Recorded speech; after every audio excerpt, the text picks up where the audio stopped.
to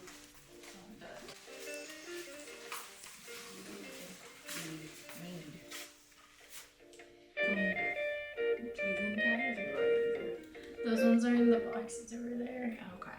I was like,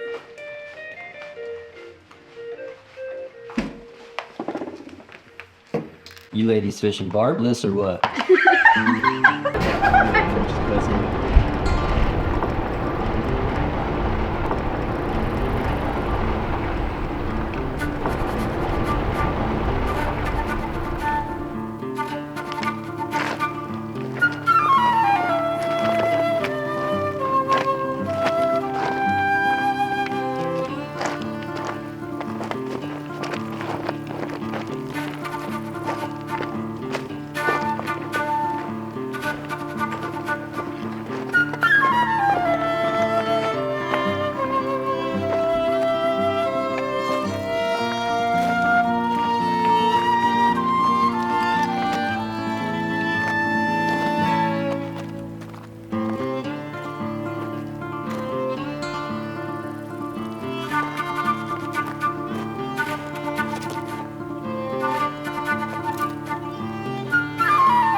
Switch over to fluorocarbon. All right, I'll do so. On this river especially. So one of the times I will tie a nymph off of a dropper is on these like barbless hooks, since you can't tie off the bend. Yeah. But this one I'll probably just tie through the eye again. That's what I do when I try to connect, like, if I'm going dropper, dry, that's what I do.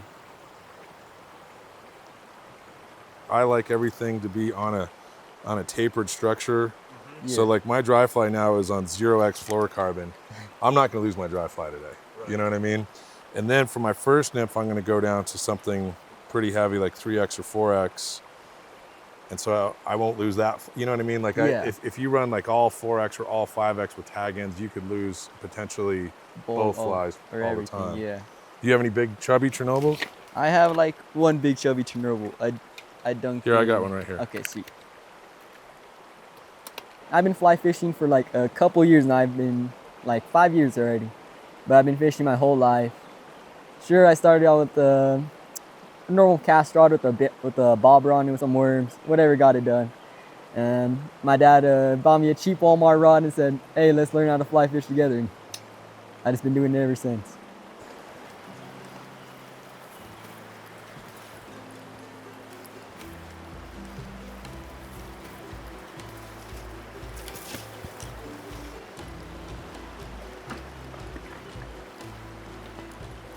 Kind of stay back this way here because there's going to be fish right in front of us. Watch your shadow. I need to get more up. That's good. That's good. That's fine. Right now, we're smack dab in the middle of the Rio Grande del Norte National Monument. This monument was created about 13 years ago, and it's about 250,000 acres, just shy. We have 70 river miles of the Rio Grande running through the middle of our monument. And so today we're down here in a remote section of the Rio to be able to do a little fishing as a group with one of our Outdoor Academy students, Esteban Romero. Is keep the line. When I'm high sticking, I don't want my rod tip way up here if I can help it. So even if I have to reach out and get a little closer, but I'll actually kind of try to lead. Oh, okay. You see that? So yeah. I'm keeping my tippet and everything ahead so that my nymphs stay in line with my dry fly and they don't get out ahead of me and cause some drag. Yeah. The river starts up in the San Juans of southern Colorado, and it's definitely a world-class trout river up there. And then it kind of goes down into the San Luis Valley where a lot of the water actually gets pulled out for irrigation. Then when it crosses back into the New Mexico side, it comes into this canyon. As the river kind of works its way down into the canyon, it starts picking up spring water. We get over 100 cubic feet per second of spring water, which really makes it a lot more resilient to hotter summers. Down here, we're in the middle box of the canyon. This is a great stretch because it has kind of riffle pool water with a lot of rocky pocket water as well. A good place to catch a lot of fish, great place to bring people that are newer to fly fishing, some good action. But there's occasionally some bigger fish in here as well. And when the conditions are good on this river, and we got folks that don't mind doing a little hiking and can navigate the boulders, we love coming down here.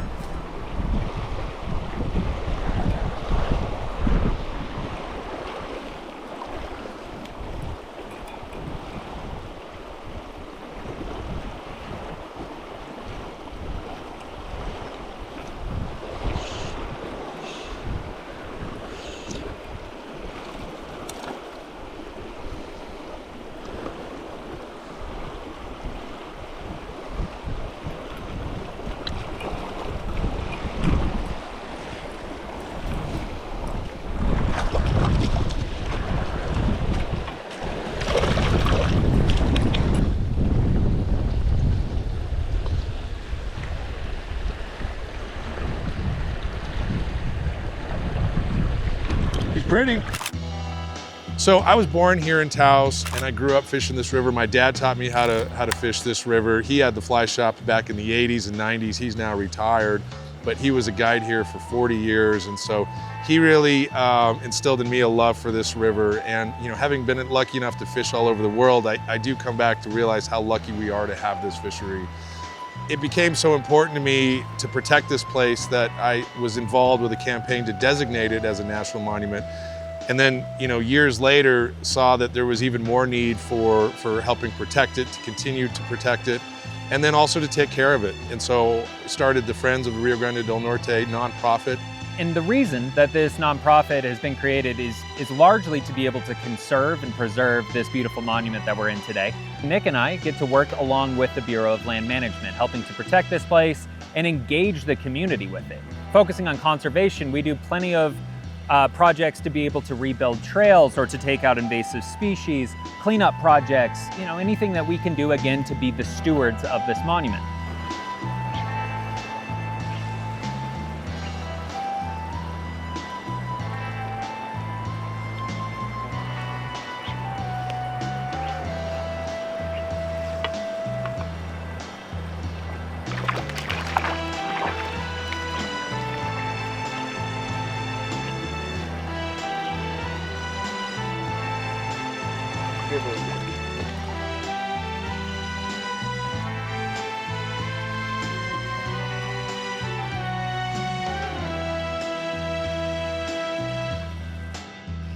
We're still after our big boy today, but it is, you know, it's always nice to see, oh, there we go, some wild fish being caught. You're gonna see every brown trout that we catch in this river is a wild fish.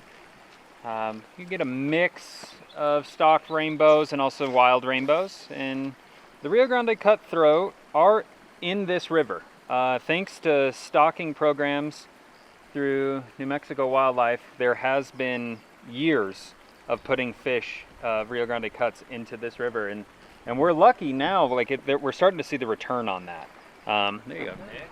We're starting to see the return on that. So, especially down lower in the river system, it is not uncommon to catch maybe one a day or so. And you do see them up here. That's something really special. Besides that, you know, you're really gonna find our Rio Grande Cuts up in the high country. A lot of small creek fishing, and they are little gems to catch. Just beautiful fish, and always so special to catch something that is native to this area and has been here for such a long time, you know. So they're my favorite to catch.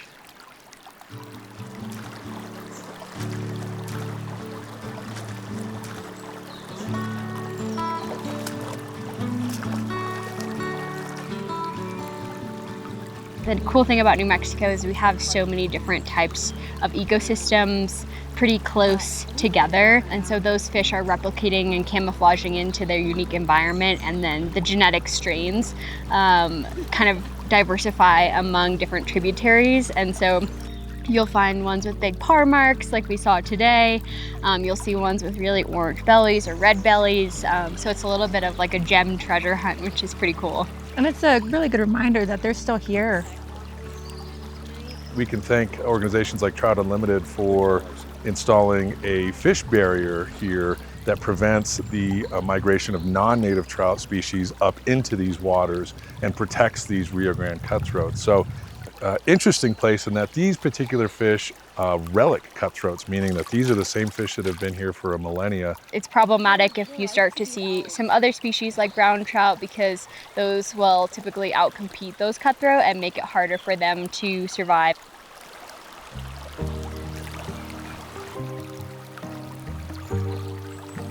There was a fire up here recently, but it's really nice to see the aspen grove starting to come back and, hopefully cool down that water. Trout Unlimited has done a lot of projects in this area. One of the things that they like to do are willow plantings, which is really good for the watershed to even out that water table and provide shade and natural structure for those trout to remain resilient, even during the hotter temps in the summer that we're seeing. Ooh, that's a nice one. Where? Do you see the stick that's sticking down? Right above that rock is where he's sitting. He didn't quite eat it. No, he just sniffed it. There you go, good. Maybe. Oh! Okay, oops. way too hard. Freaking Jimmy Houston over here. You took him off. I'm sorry. Oh, stop. Yeah. Don't. Shoot! We're part of the Taos Women Fly Fish group, started by Emily Kenner. She kind of saw a need from a lot of women expressing a desire for a community specifically for female anglers so that they can fish together, feel safe in the outdoors and welcome, and increase female representation in the field. And also representation of our local communities, both our indigenous population and our Hispanic communities, and just creating more access for women. Ooh. Good, try again. Nope. That's right. Let's go get this. Historically, we've always fished these waters, but hasn't been fly fishing. And so now we're seeing more people starting to be able to access fly fishing because of these types of efforts. Friends of the Rio Grande, Taos Women Fly Fish. I always say I grew up here, but it wasn't until, more recently that I really rediscovered this place and all of the beautiful things that it has to offer and all of the places I still haven't seen. Right. And fly fishing has really brought me to that. Yeah, it's kind of overwhelming. It's awesome.